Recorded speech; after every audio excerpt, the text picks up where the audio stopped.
माच्युत शंकर प्रभुति देवै सदा वन्दिता क्षमा पातु सरस्वती भगवती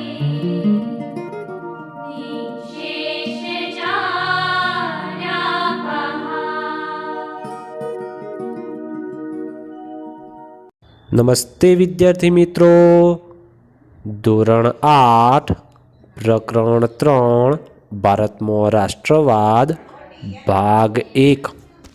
રાષ્ટ્રવાદ એટલે પોતાના રાષ્ટ્ર પ્રત્યે એકાત્મતા અને ગૌરવની ભાવના। જરૂર પડે પોતાના રાષ્ટ્ર પ્રત્યે તન મન અને ધન ન્યોછાવર કરવા તૈયાર રહેવાની ભાવના। ભારતમાં રાષ્ટ્રીય જાગૃતિના પરિબળો ખાસ કરીને ઈસવીસન 1857ના પ્રથમ સ્વાતંત્ર્ય સંગ્રામ બાદ વિકાસ પામ્યા। આધુનિક રાષ્ટ્રવાદનો સૌપ્રથમ ઉદ્ભવ યુરોપમાં જોવા મળે છે। નવજાગૃતિ, ધર્મ સુધારણા, અમેરિકા અને ફ્રાન્સની ક્રાંતિઓ, ઇટાલી અને જર્મનીનું એકીકરણ વગેરે પરિબળોએ યુરોપમાં રાષ્ટ્રવાદનો ફેલાવો કરવામાં મહત્વની ભૂમિકા ભજવેલી છે। ભારતમાં બ્રિટિશ શાસન હતું। બ્રિટિશરોના સંપર્કને પરિણામે ભારતીયોના રાજકીય, સામાજિક, ધાર્મિક અને આર્થિક દ્રષ્ટિકોણમાં ફેરફારો થયા। ભારતમાં આધુનિક રાષ્ટ્રવાદને ઘડનારા પરિબળો ઊભા થયા। આપણા દેશમાં આપણું રાજ્ય એટલે કે સ્વરાજ્ય જોઈએ। સ્વ રાજ્યનો અર્થ આપણે જોઈએ તો સ્વ એટલે પોતાનું અને રાજ એટલે સત્તા। તો આપણા જ રાજ્યની અંદર આપણી જ સત્તા જોઈએ। આ વિચાર દેશના શિક્ષિત તથા બુદ્ધિશાળી લોકોમાં બ્રિટિશ શાસન દરમિયાન ફેલાતો ગયો। દેશવાસીઓમાં રાષ્ટ્રીય એકતાની ભાવના જાગૃત થઈ। આવી રાષ્ટ્રવાદની ભાવના પેદા કરનારા પરિબળોનો આપણે અભ્યાસ કરીશું। હવે એમાં એક રાજકીય। અંગ્રેજોના શાસન પહેલા આપણા દેશમાં રાજકીય એકતાનો અભાવ હતો। ભારત નાના મોટા રજવાડાઓમાં વહેંચાયેલું હતું। અંગ્રેજોએ ભારતના ઘણા રાજ્યોને હરાવીને મોટા ભાગના ભારત ઉપર પ્રત્યક્ષ કે પરોક્ષ રીતે અંકુશ સ્થાપી દીધો। અંગ્રેજોના તાબા હેઠળ એક સરખું વહીવટી તંત્ર અમલમાં આવ્યું। અંગ્રેજ શાસનનો અનુભવ એકંદરે સારો ન હતો। આ અને આવા અનેક કારણોસર અંગ્રેજ શાસન સામેનો વિરોધ ઊભો થયો। ધીરે ધીરે આ વિરોધ પ્રબળ બનતો ગયો। આપણે અગાઉ પણ જોયું હતું કે ધીમે ધીમે અંગ્રેજો જે રહ્યા એ ભારતના લોકો પર કેવી રીતે એમની સત્તા જમાવી। 2. આર્થિક। અંગ્રેજોની આર્થિક નીતિએ ભારતને પાયમાલ કર્યું। અંગ્રેજો ભારતમાંથી કાચો માલ ઇંગ્લેન્ડ લઈ જતા અને ત્યાં ઉત્પાદિત કરેલો તૈયાર માલ ભારતના બજારોમાં વેચતા હતા। ઇંગ્લેન્ડથી ભારત આવતા તૈયાર માલ ઉપર નજીવી જકાત લેવાતી હતી, જ્યારે હિન્દમાં ઉત્પન્ન થતા તૈયાર માલ ઉપર વધુ જકાત લેવાના પરિણામે ભારતમાં ઉત્પન્ન થતો માલ મોંઘો પડતો, જ્યારે ઇંગ્લેન્ડમાં ઉત્પન્ન થતો માલ ભારતમાં સસ્તો વેચી શકાતો। આ હરીફાઈમાં ભારતના હસ્ત ઉદ્યોગ અને ઉદ્યોગ ધંધા ટકી શક્યા નહીં। પરિણામે કારીગર વર્ગ બેકાર બન્યો। ભારતના ભોગે ઇંગ્લેન્ડને સમૃદ્ધ બનાવવાની અંગ્રેજ નીતિની સામે પ્રજામાં રાષ્ટ્રીય જાગૃતિ વધી। 3. વાહન વ્યવહાર અને સંદેશા વ્યવહાર। ભારતમાં રેલવે, તાર, ટપાલ, જમીન તથા જળ વ્યવહારના માર્ગો લશ્કરી, આર્થિક તથા રાજકીય કારણોસર વિકસાવવામાં આવ્યા હતા। આ જે માર્ગો રહ્યા અને જે પણ ફેરફારો રહ્યા તે બધા જ શેના માટે કરવામાં આવેલા હતા? તો અંગ્રેજ લોકો જે રહ્યા એ લોકોની સુગમતા એટલે કે સરળતા થાય એ માટે આ બધું કાર્ય કરવામાં આવ્યું હતું। છતાંય તેનાથી દેશના લોકોને લાભ થયો। આ સાધનોના ઝડપી વિકાસથી વિશાળ દેશના માનવી એકબીજાની નજીક આવ્યા. કારીગર તથા વેપારી વર્ગ ધંધાર્થે એકબીજાના દેશમાં જવા લાગ્યા. તેમની વચ્ચે વિચારોની આપ-લે વધી. તેમના સંપર્કો વધવાથી જ્ઞાતિ, કોમ અને પ્રદેશના ભેદભાવો ઓછા થયા.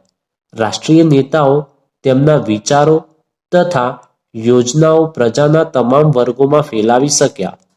પ્રાદેશિક કક્ષાને બદલે રાષ્ટ્રીય કક્ષાની નેતાગીરી ઊભી થઈ, જેણે સ્વરાજ્યની સિદ્ધિમાં નોંધપાત્ર ફાળો આપ્યો.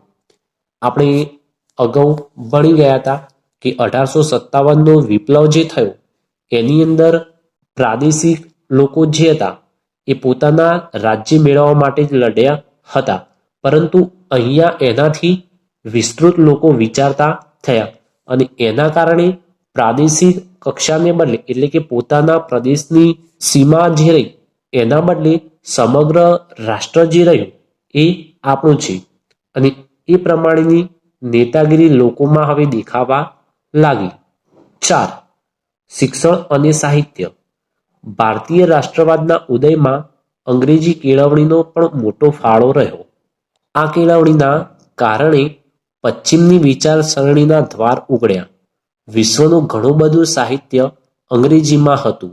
આપણા દેશના લોકો અંગ્રેજી ભાષા શીખ્યા. વિશ્વના પ્રવાહોથી માહિતગાર થયા. આ કારણે અમેરિકન સ્વાતંત્ર્ય સંગ્રામમાંથી લોકશાહીની તથા ફ્રાન્સની ક્રાંતિમાંથી સ્વતંત્રતા, સમાનતા અને બંધુત્વની ભાવનાની પ્રેરણા મળી. આત્મશ્રદ્ધા વધી અને સૌ ભારતના ઉજ્જવળ ભાવિની કલ્પના કરવા લાગ્યા.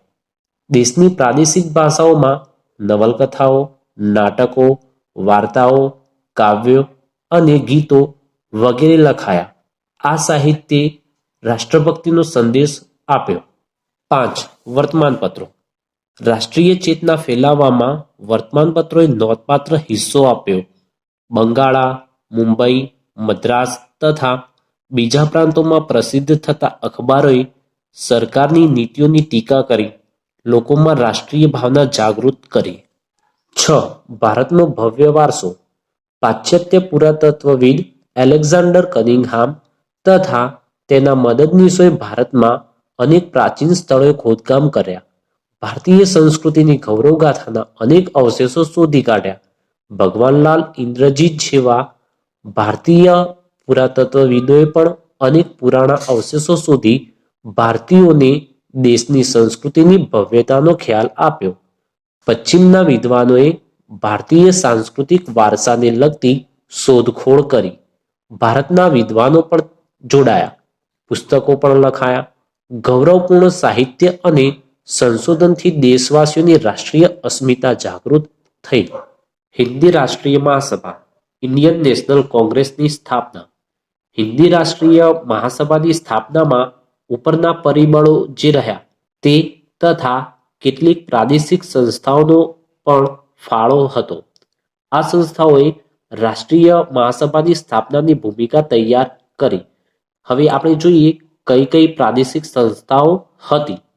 તો એની અંદર Bengal British Indian society, Kolkata Madras native Sabha, Chennai Indian association, Kolkata Bombay association, Mumbai Sarvajanik Sabha, Pune. આ બધી સંસ્થાઓ જે રહી એમનો પણ એની અંદર ફાળો રહેલો છે. સર એલન ઓક્ટેવિયન હ્યુમ એઓ હ્યુમ નામના નિવૃત્ત અંગ્રેજ અધિકારીને ખાતરી થઈ ચૂકી હતી કે બ્રિટિશ સામ્રાજ્ય ઉપરથી દેખાય એટલું સલામત નથી. તેઓ માનતા કે જનતામાં ફેલાયેલ અસંતોષને ઘટાડવામાં નહીં આવે તો 1857ના સ્વાતંત્ર્ય સંગ્રામ જેવી ઘટના ફરીથી પણ બને. આ જન આક્રોશ રોકવા તેમણે બંધારણીય સંસ્થા સ્થાપવાનું વિચાર્યું. તત્કાલીન વાઇસરોય ડફરિનને સમજાવ્યા. હવે આપણે જોઈએ વાઇસરોય એટલે શું. તો વાઇસરોય આપણે કોને કહીશું? જે પણ વસાહત કે પ્રાંત રહી એના રાજા કે સમ્રાટ વતી જે કોઈ વ્યક્તિ શાસન કરતું હોય એને આપણે શું કહીશું? વાઇસરોય કહીશું. નિવૃત્ત અધિકારીના વિચારને વાઇસરોયનો પણ ટેકો મળ્યો. એઓ હ્યુમના પ્રયત્નોથી ડિસેમ્બર 1885માં હિન્દી રાષ્ટ્રીય મહાસભાની સ્થાપના કરવામાં આવી. મુંબઈની ગોકુળદાસ તેજપાલ સંસ્કૃત પાઠશાળામાં 28મી ડિસેમ્બર 1885ના રોજ વ્યોમેશચંદ્ર બેનર્જીના પ્રમુખપદે તેનું પ્રથમ અધિવેશન મળ્યું. તેમાં ભારતના જુદા જુદા પ્રદેશોમાંથી 72 પ્રતિનિધિઓએ હાજરી આપી હતી. તેમાં દાદાભાઈ નવરોજી, ગોપાલકૃષ્ણ ગોખલે, ફિરોઝશાહ મહેતા, બદરુદ્દીન તૈયબજી, કે.ટી. તેલંગ, દિનશા વાચ્છા વગેરે મુખ્ય આગેવાનો હતા. દેશની અનેક સમસ્યાઓ પર ચર્ચા વિચારણા થઈ. હવે આપણે જોઈએ આ જે અધિવેશન હતું એમાં બીજું અધિવેશન સ્થળ કોલકાતાની અંદર તે ભરાયું. એના પ્રમુખ તરીકે દાદાભાઈ નવરોજી હતા અને વર્ષ 1886ની અંદર એના સભ્યો જોઈએ તો 432 હતા. એ જ પ્રમાણે ત્રીજું અધિવેશન મદ્રાસની અંદર ભરાયું. પ્રમુખ પદે બદરુદ્દીન તૈયબજી હતા. વર્ષ 1887 અને સભ્યોની સંખ્યા જોઈએ તો 607. ધીમે ધીમે આની અંદર સભ્યો જે રહ્યા એ વધતા ગયા. મહાસભાની પ્રથમ તબક્કાની કામગીરી 1885 થી 1905 સુધી. મહાસભાની પ્રથમ તબક્કાની કામગીરી બંધારણીય હતી. મહાસભાએ સરકાર સમક્ષ રાજકીય હકો, આર્થિક અને સામાજિક વિકાસ અને શૈક્ષણિક પ્રગતિ માટે કરેલી માંગણીઓને અંગ્રેજ સરકારે અવગણી હતી. આ માંગણીને ભવિષ્યની લડત માટે મજબૂત પાયો નાખ્યો હતો. સરકારી નોકરીઓમાં હિન્દીઓને વધારે પ્રમાણમાં લેવા, લશ્કરી અને મુલકી ખાતાઓમાં થતો ખર્ચ ઘટાડવો, ખેડૂતોને દેવામાં રાહત આપવી, ગૃહ ઉદ્યોગોને સજીવન કરવા વગેરે માંગણીઓ કરવામાં આવી હતી. મહાસભા દ્વારા કેન્દ્રીય તેમજ પ્રાંતિક ધારાગૃહોનો વિસ્તાર કરીને તેમાં 50% સભ્યો ચૂંટાયેલા રાખવા તથા કારોબારીને શક્ય તેટલી હદે ધારાસભાને જવાબદાર બનાવવી જેવા ઠરાવ પણ પસાર કરવામાં આવ્યા હતા. આના લીધે જે પણ નિયમો ઘડવામાં આવેલા હશે એ નિયમોનો સારી રીતે કારોબારી તંત્ર જે રહ્યું એ અમલ કરાવી શકે એટલા માટે ધારાસભાને જવાબદાર બનાવી. મહાસભાની રજૂઆતને લીધે સરકારે અખબારો પરના નિયંત્રણ દૂર કરી વ્યક્તિ સ્વાતંત્ર્ય તથા વાણિજ્ય સ્વાતંત્ર્ય આપતા કાયદાઓ પસાર કર્યા હતા. મહાસભાએ શિક્ષિત વર્ગમાં રાષ્ટ્રીય ચેતના જગાવીને તેને રાજકીય તાલીમ આપી. તેનાથી ભવિષ્યના સ્વાતંત્ર્ય સંગ્રામો માટે યોગ્ય નેતાઓ મળ્યા. આ રીતે મહાસભાની જે પણ કામગીરી હતી એ પ્રથમ તબક્કામાં થઈ હતી. નમસ્કાર.